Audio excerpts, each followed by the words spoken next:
Morocco সীমান্ত দিয়ে স্পেনের উত্তর আফ্রিকান শহর সিউটানে ঝুঁকে পড়েছে হাজার হাজার অভিবাসী। মাত্র ২৪ ঘন্টায় প্রায় ৪৯,০০০ মানুষ স্থল ও জলপথে এই সীমানা পাড়ি দিয়েছে।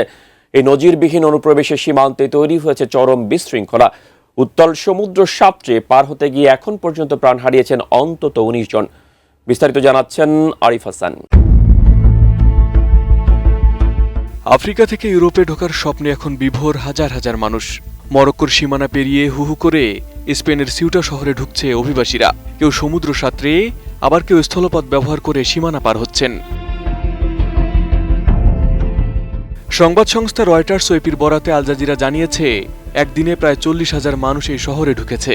বিবিসির তথ্য অনুযায়ী এই সংখ্যা ৪৯,০০০ পর্যন্ত হতে পারে।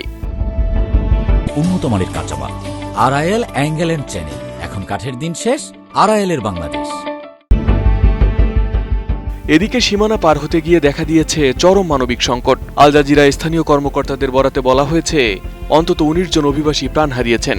এদের মধ্যে অনেকেই উত্তাল সমুদ্রে ডুবে মারা যান, আবার হুড়োহুড়িতে পদপিষ্ট হওয়ার ঘটনাও ঘটেছে। এক অভিবাসী রয়টার্সকে জানান, এখানে মৃত্যু ছাড়া আর কিছুই নেই।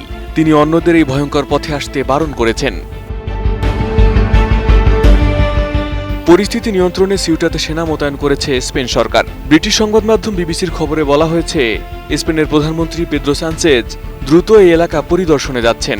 সীমানায় নিরাপত্তা বাড়াতে সব ধরনের ব্যবস্থা নিচ্ছে মাদ্রিদ। অবৈধভাবে ঢুকে পড়াদের দ্রুত ফেরত পাঠাতে মরক্কোর সাথে কাজ করছে দেশটির স্বরাষ্ট্র মন্ত্রণালয়। হঠাৎ করে অভিবাসীদের এই ঢল নামার পেছনে স্পেনের আদালতের একটি রায়কে দায়ী করছেন অনেকে।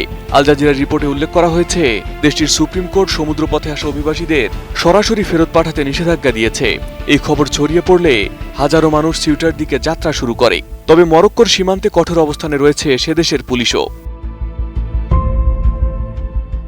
এই সংকটের ঢেউ লেগেছে ইউরোপের অন্য দেশগুলোতেও। বিবিসির প্রতিবেদন অনুযায়ী ইতালি এই ঘটনার তীব্র নিন্দা জানিয়েছে। অন্যদিকে ফ্রান্স স্পেনের সাথে তাদের সীমানায় কড়াকড়ি বাড়ানোর ঘোষণা দিয়েছে। সিউটার সাধারণ মানুষ এখন আতঙ্কে ঘরের ভেতর দিন কাটাচ্ছে। শহরের রাস্তাঘাটে এখন কেবলই ঘরছাড়া মানুষের দীর্ঘ সারি দেখা যাচ্ছে। Arif Hasan, ATN news.